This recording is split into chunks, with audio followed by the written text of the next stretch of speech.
Everybody's getting the potential Jayson Tatum return all wrong. We'll get it right now on the Locked On Celtics podcast.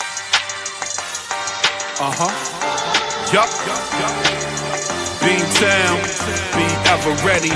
It's the C's. Who else could it be? What they gon' say now? Screaming like JT. Karalis recap the madness every game, every practice. Primetime Depp and D White on the sideline. Raining J's, how it started, raising business, how we finished. Locked On Celtics pod, home of the winners. Welcome back to the Locked On Celtics podcast right here on the Locked On Podcast Network, where it is your team every day. Your team is the Boston Celtics. I talk about them every Monday through Friday. I got bonus podcasts. They play the Heat on Friday night. They have a game on Saturday night. I'll have podcasts after each of those. Then all next week, every one of them is free. So check it out wherever you get your podcasts. Watch the show on YouTube. Get into the comment section there. If you're new to the show, I am John Karalis, beat writer for Boston Sports Journal. I've been doing a version of this job for about 20 years now. This podcast for 10, and I've written a couple of books about the Celtics. Later on, we're going to get to mailbag questions in the third segment, I should say.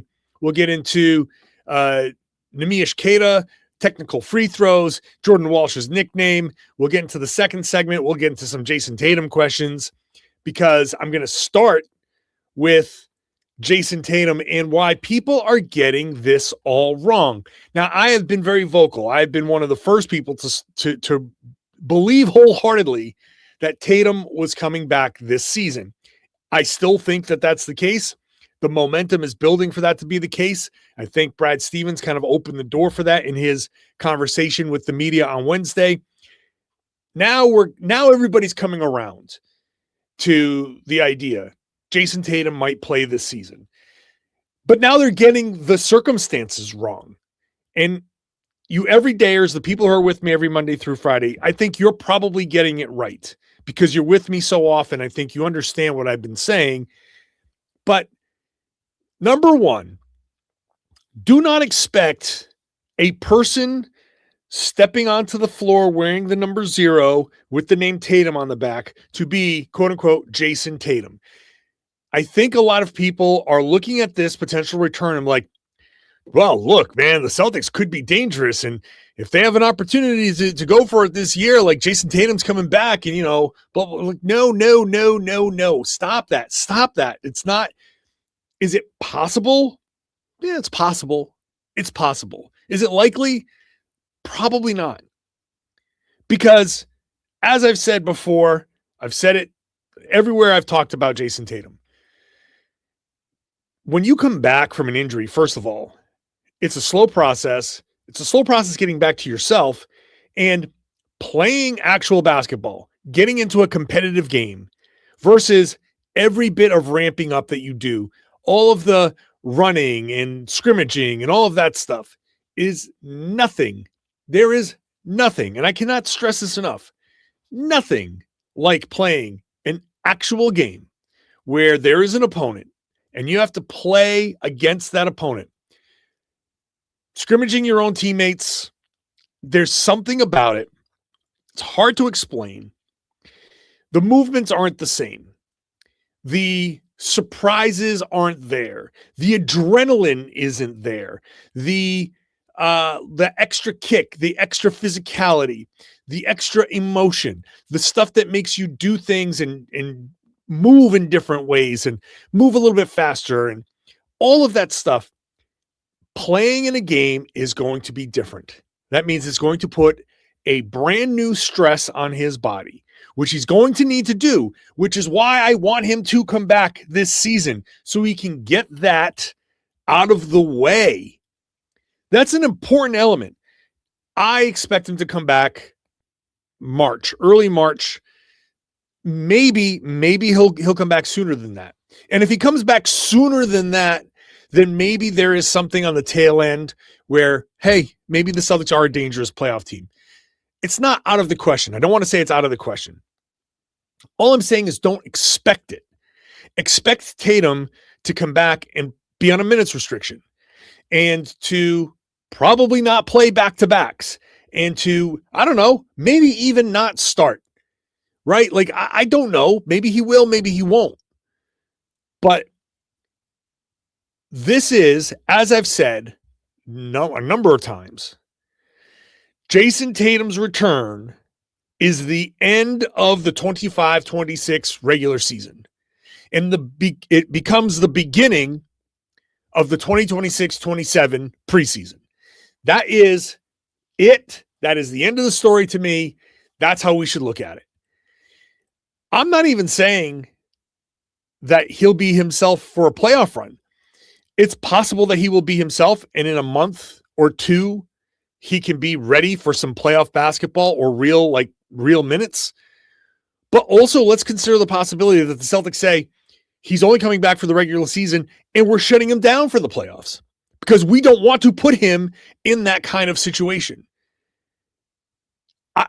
I'm not saying that that's going to happen, but I think there's any number of possibilities here where Tatum comes back, he goes through some progression. If he doesn't feel himself, if he doesn't feel great, then they will tone down how much he plays. That soreness, that initial soreness, just all through, not just the Achilles, all through his body, is going to hit him hard. He's going to probably need a couple of days to kind of properly recover from that. The last thing the Celtics want, the last thing Tatum wants, is to go through this again. I said this on yesterday's show if you missed it. Jayson Tatum didn't come through all of this. He didn't run 26 miles of a marathon to screw around on the point 2 and hurt himself again, right? This is the most important part. This has been a marathon. You have to finish the right way. So the soreness, whatever his body, whatever fatigue he's going through, I'm sure the Celtics are going to want him to get back to 100% before he plays that next game. So if he plays and then maybe sits a game and plays a game, I would be shocked if he plays back-to-backs. I wouldn't be surprised if his minutes restriction is pretty low, meaning 15 minutes when he starts, because you have to give him 6, 7, 8 minutes and then see. Maybe he plays 6, 7, 8 minutes, goes into the back, goes through all the testing, gets ready through halftime, comes out, warms up again, plays 6, 7, 8 minutes in the third quarter, goes back into the back, goes through the testing. That's what I'm saying. Like this becomes a preseason for him and for the Celtics. Record-wise, it doesn't matter. Don't be surprised if the record takes a hit too, by the way, because Tatum comes back and the rotations get thrown into a little bit of flux, and he's probably not going to come out shooting like perfectly, right? So he might come out in his 15 minutes. He might be a minus in those 15 minutes. Also, if he is a minus in those 15 minutes, don't be like, hey, oh my God, Tatum's broken. He's never going to be the same again. You know what I mean? Like, he's working his way back. All of this stuff that I've seen about, well, the Celtics could make some moves and maybe this guy's expendable or this guy, all of that's like, no, none of that. Jayson Tatum's return does not impact this year's team, this year's goals. That Brad Stevens said, we're not putting a ceiling on them. That's great. But we're also not putting a rocket ship. We're not tying a rocket ship to this team unless you get like a good deal. So Tatum's return has to be treated like he's going to be treated with kid gloves. He's not going to come in as himself. Now, if he comes back in early March, by the end of April, when the playoffs start, is he going to be himself? Will he have played enough? I don't know. That's why I'm betting against it. I don't think the playoffs are the place to put him in and say, hey, here's Still a minutes restriction, 20 minutes. I don't like that because the playoffs are a different level of physicality, a different level of play. And I would rather not subject Tatum to that just yet. Now, I'm saying that now. If he's ready for that, and if they say, hey, you know what, he's progressed and he's ready for that, then it's a different story. It's a completely different story.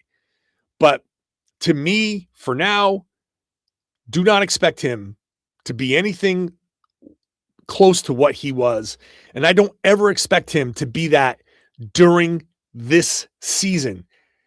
That's why it's so important for him to come back this season, because I don't want all of this stuff that I'm saying to apply to October, November, December of next season.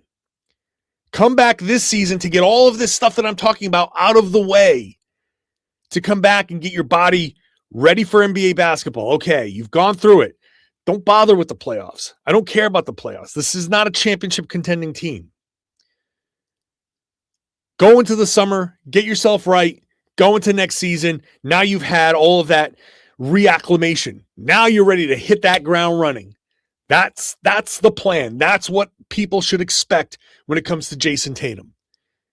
His return is only to prepare him for next season. End of story, end of segment. I do have mailbag questions. A couple of them involve Jayson Tatum. That plus more when I come back.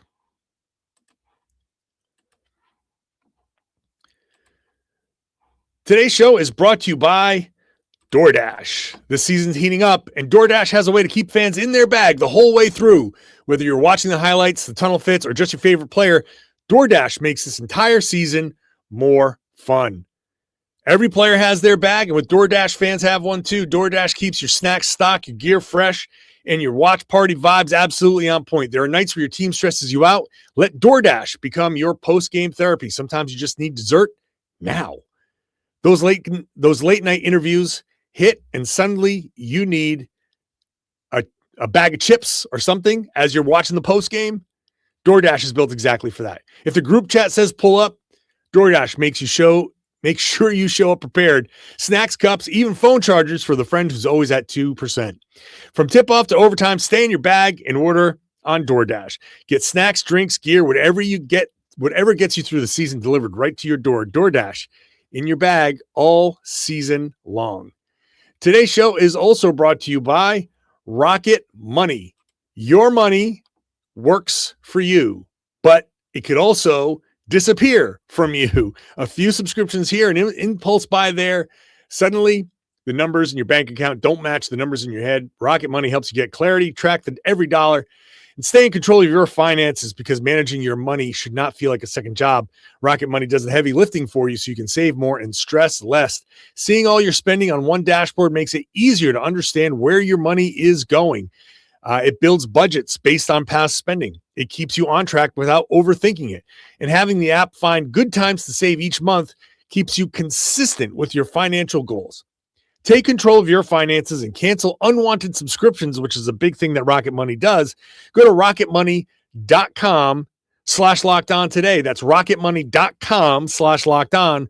rocketmoney.com/lockedon. Thank you for making Locked On Celtics your first listen every day. You already love and live the Celtics. Now level up and join Locked On Celtics Everydayer Club. Get the show with no interruptions, members-only Discord access, and more. All for $5 a month or $50 a year. Go to LockedOnCeltics.supercast.com. LockedOnCeltics.supercast.com.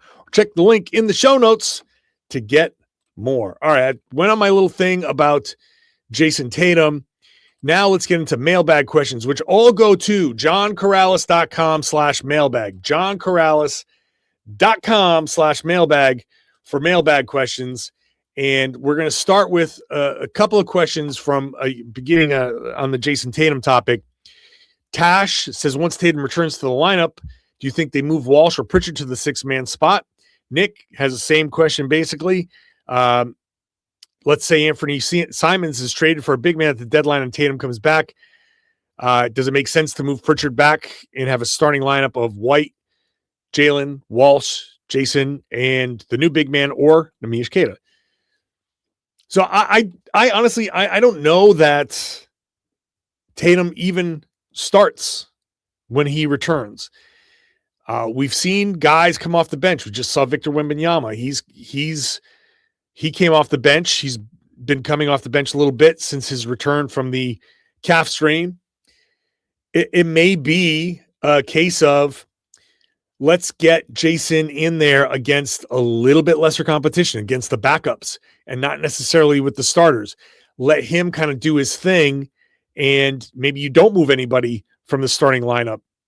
So it's not out of the question to start your normal starters, whatever your normal starters end up being at that point, whether a new big man comes in or not. But your regular starters, presumably, it's not out of the question to start them and then have Tatum come off the bench and play, a few minutes in the second quarter. Maybe he becomes a sub for Jaylen Brown, and you just kind of have that dynamic. If he does start, I think they move. It's a good question because I think my natural inclination is to say they move Walsh to the bench, but Walsh becomes a really necessary defender, and he still takes the pressure off of Jaylen Brown.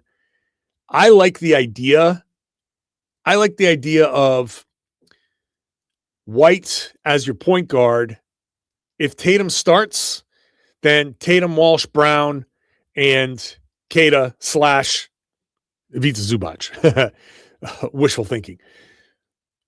Because now, in this scenario, if Simons is traded, then you're going to definitely need scoring off the bench, and I think Pritchard's going to have to be that guy.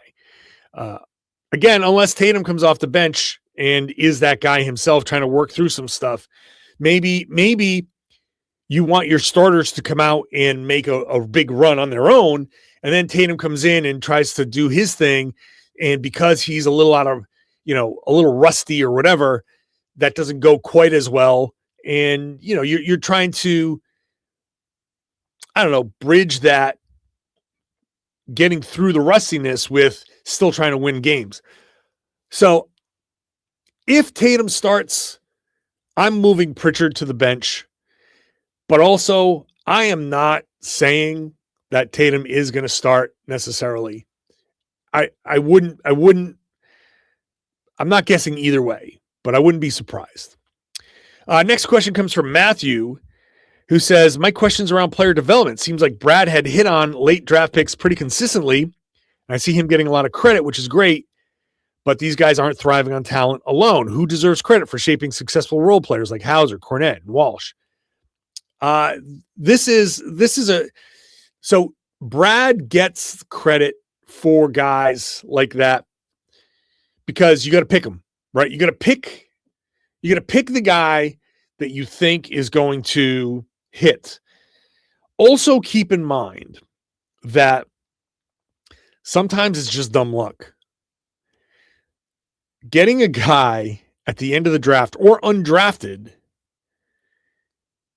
sometimes it's just a matter of, are you willing to be a two-way guy? Are you willing to do this or take this?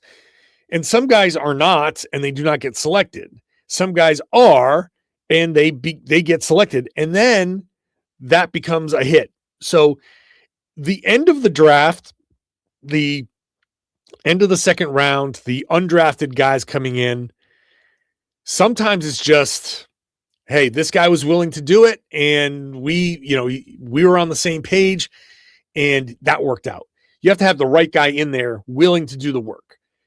The player development staff is just, it's a really good staff that I think the way they've put it together, the former players, the high-level European players, the former D1 guys, they have a good plan. And I think from top to bottom, a player development strategy is a good front office that identifies strengths and weaknesses, a good coaching staff that is good at varied things. Like you're putting together a group of guys, like one person is a good, is really good at working on shooting. Another person is really good at working on, certain elements. And you have people with certain strengths, varied strengths that you can kind of pass these guys on to. Different temperaments, different, some guys are a little bit more encouraging. Some guys are a little bit tougher. You want to have some coaches that you can lean on to be like, hey, do this, be tougher on this guy, be a little, this guy needs a little bit of a softer touch. So that is part of it. The head coach, the assistant coaches, beyond the player development coaches, film room, like the guys in the film, like the film guys that are not just putting together clips for games and scouts, they're putting together clips for player development. Now, what makes them different than other teams on this side? I don't know. I don't know every team's player development strategy. I just know that the Celtics work really, really hard, and everybody deserves credit. The player for wanting to improve and putting in the work. The front office for selecting a guy that is willing to do that. The coaching, the player enhancement coaches that put in that work and understand what this guy needs and put in that personal time and effort. Those guys are unsung heroes. The player development staff, unsung heroes. And because they put in the longest hours getting these guys ready, and they never get enough credit. The assistant coaches who are also working with these guys, and then the head coach, the head coach making sure that he understands where these things are going, where in the development this is, strength and conditioning people. Everybody deserves credit. It is a significant operation. It's a significant operation. It used to be, we're just talking about Ed Lacerte, who's going through a battle with, he's going through a cancer battle, and wish him the best. And I hope that he recovers, and I hope that people are there's an effort to do like a bone marrow testing, like a cheek swab thing. That's at Celtics.com. You can go there. You can register. Please do that. It's super important. But in Ed Lacerte's days, what did you have? Like 2 people in the training staff? Like this used to be a skeleton crew, right? It used to be a head coach, a couple of assistants. Red had one. Did he have one assistant? Like Red probably didn't even have an assistant when he started. And then he probably got one along the way. You look at a bench like in the 80s, it's, Casey Jones and like 2 or 3 dudes, and that's it. And like Ed Lacerte at the end of the bench, a trainer, maybe he had a masseuse, and that's about it. Now it's, everybody's got their own trainer. Everybody's got their own person. Everybody's, masseuses and sports science guys and all that. It's a crazy operation. There's 2 rows of coaches now. It used to be like 14, 15 people, everybody on the bench. Now it's like 30 people around. It's crazy. So that whole thing goes into this operation. I will come back. I got questions about Neemias Queta, technical free throws, and Jordan Walsh's nickname. It's all when I come back. Today's show is brought to you by Gusto. Let's be real. No one starts a business because they love calculating tax withholdings or managing payroll spreadsheets. That's where Gusto comes in.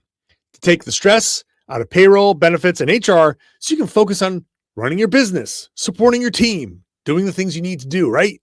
Gusto is the all-in-one remote-friendly payroll and HR platform that makes managing your team simple, transparent, and fast. Whether you're hiring, onboarding, or paying employees, Gusto helps you do it all from one place without the hassle or hidden fees. Unlimited payroll runs for one monthly price, which means no surprise charges at the end of the month.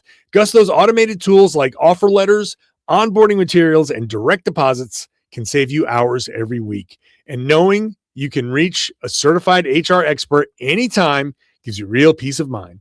Try Gusto today at gusto.com/LockedOnNBA and get 3 months free when you run your first payroll. That's right. 3 months of free payroll at gusto.com/LockedOnNBA. One more time. That's gusto.com/LockedOnNBA. Thank you for making Locked On Celtics your first listen every day. Now, check out Locked On NBA. That feed has 2 podcasts, Locked On NBA Game Night, 7 nights a week covering every game in the league. I'm there on Wednesdays with Jake Madison from Locked On Pelicans. Locked On NBA has all the big stories, all the big storylines. They drop shows Monday through Friday in the afternoons. So get that wherever you got this podcast. You can even watch it on YouTube. Big finish here for the mailbag. Again, mailbag questions come in at johnkaralis.com/mailbag. johnkaralis.com/mailbag. Ted says, isn't it time to admit Queta is our center? He has improved each season and with starter minutes has improved enough to solidify his position. My hopes for this year were that we would be competitive, maybe scare a team in the playoffs. Am I being too optimistic? So look, I think Queta still tops out at good backup center. I think that he's doing a good job right now. I don't think that he's a guy that you can let a team game plan for in a playoff series. I feel like he's still a little too uncoordinated. The stuff that has bothered me about Queta hasn't gone away, but he has improved a lot. If the Celtics go get Zubac, then Zubac is clearly the better player, and then Queta gets to be the second string guy, and I think that's an incredible front court. Queta has made it. He's improved to a point where I'm like, that dude is a great backup. He can be a great backup.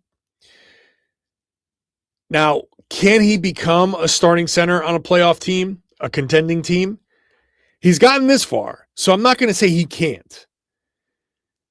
I do think just in watching him, I do have a hard time believing that he's going to get to that point. But if he works on some things, maybe some core strength, maybe some better footwork, he falls too much for a center. He's constantly on the floor and he doesn't exactly get up quickly.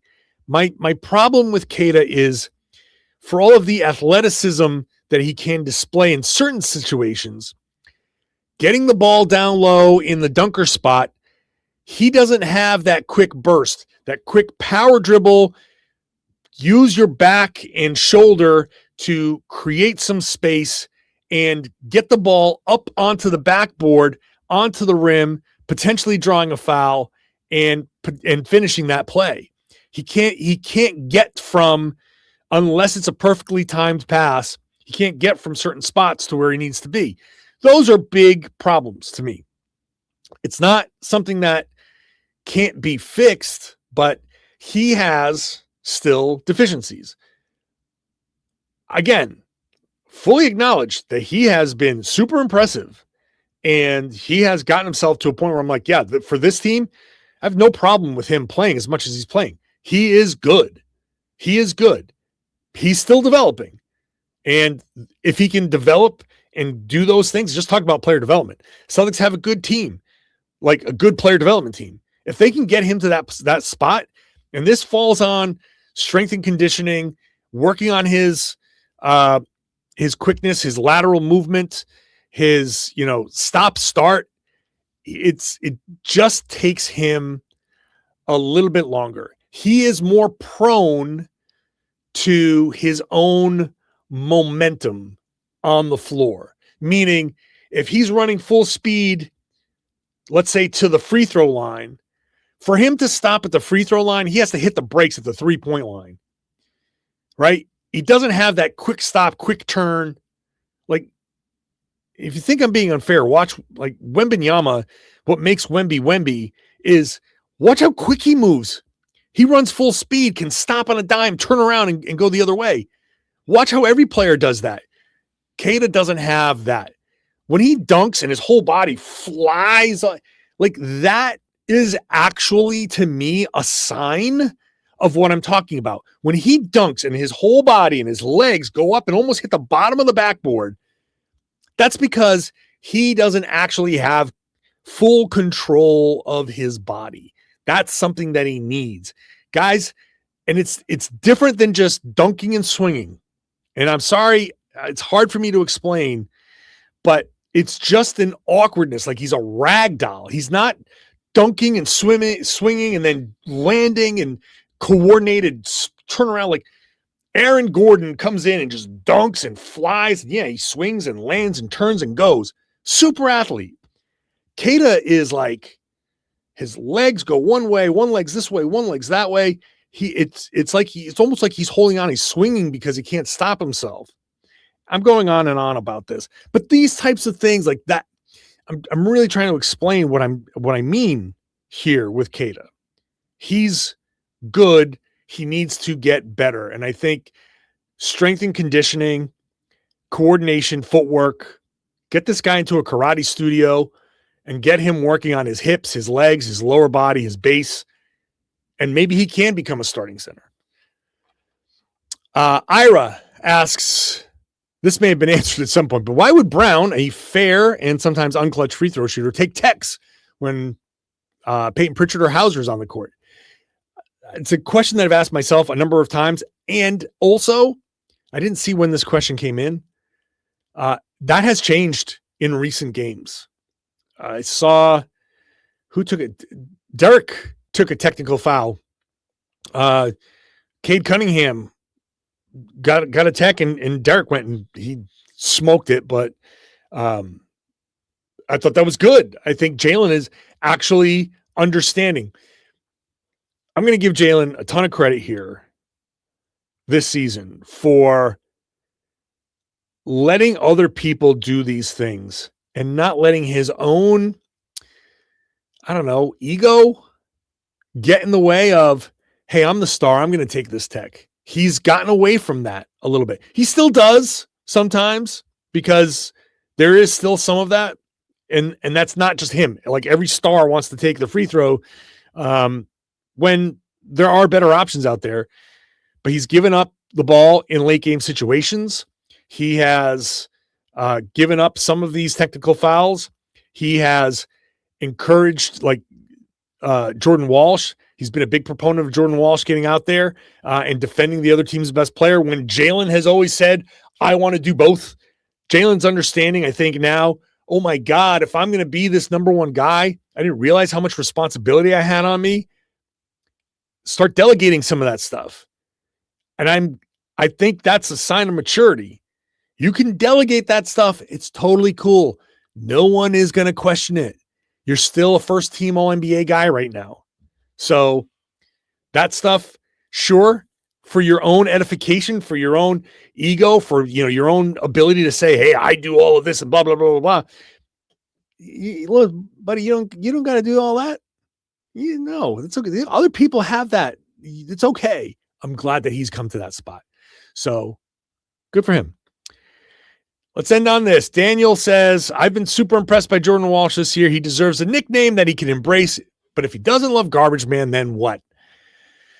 There are a lot of options out there. Listen, when it comes to nicknames, I'm a big believer in they have to happen organically. They have to happen in a moment where no one was trying to give a nickname. This is why I loved Player X for Jayson Tatum last year, because he was out there saying, hey, if people look at my numbers and they see my name attached to them, they don't think of me as an MVP. But if it was Player X would be an MVP. I'm like, oh man, that's perfect. Player X. And it never caught on. And okay, everybody has to be on board for it to catch on. The anomaly is that no one calls him the anomaly. I see nicknames like that try to pop up. People try to say it. No one's calling him that. That hasn't caught on. It has to happen just organically. Somebody has to say something, and people have to be like, oh, yes, love it. So the garbage man, I don't know. I joke around because he doesn't like it. So that makes me be like, well, if you don't like it, then that has to be it. I don't know why that applies to nicknames, but yeah, there are other things that are out there. I don't know. I don't like forcing a nickname on somebody. Sometimes people do that and it works, and that's fine too. It needs to come from like a podcast. Doesn't have to be my podcast. Somebody has to say something about him. Somebody has to write something about him. Another player has to say something about him. It's something that, when I drop my analogies, and if somebody comes up with an analogy that sticks, that's how nicknames happen. So if he doesn't love Garbage Man, there's a chance Garbage Man sticks, because I know his teammates, when you're on a team and somebody says, I don't like something, then they'll be like, okay, we're going to do that all the time then. Especially for a guy like Jordan, like Jaylen's going to probably say that all the time. So maybe it sticks. And if he does embrace it, then great. And plus there's a great Always Sunny clip where the gang broke D, where the guy who was supposed to be Landslide, the comedian, says, I'm a garbage man. Like, that's a great clip to play for him. When every time he does something, he'd be like, I'm a garbage man. So because I have a ready-made clip, I'm all for it. But I don't know. I'm sure people in the comments are going to say something. I'm sure people are going to try. And maybe somebody does find something that sticks. But what ends up happening is people try too hard, and it doesn't go well. Again, mailbag questions, johnkaralis.com/mailbag, johnkaralis.com/mailbag. Celtics and Heat on Friday. That'll be a fun one. I will be there. Post-game podcast coming up after that. Bonus podcast. It's free, available everywhere. If you want to pay $5 a month, you can get this ad-free, so you don't hear any of the ads in the middle of the show. $5 a month, or for $50 a year, you can get yourself onto the Locked On Celtics Everydayer Club at lockedonceltics.supercast.com. Do that. You get Discord access, exclusive merchandise drops, all that stuff, and more. If we're on your Spotify Wrapped, then tag the Locked On Podcast Network on social media, the national network, and you'll get a coupon for $5 off there. Now, I would love it if you shared the podcast, spread the word, tell everybody they should be listening to and watching the Locked On Celtics podcast here on the Locked On Podcast Network. It's your team every day.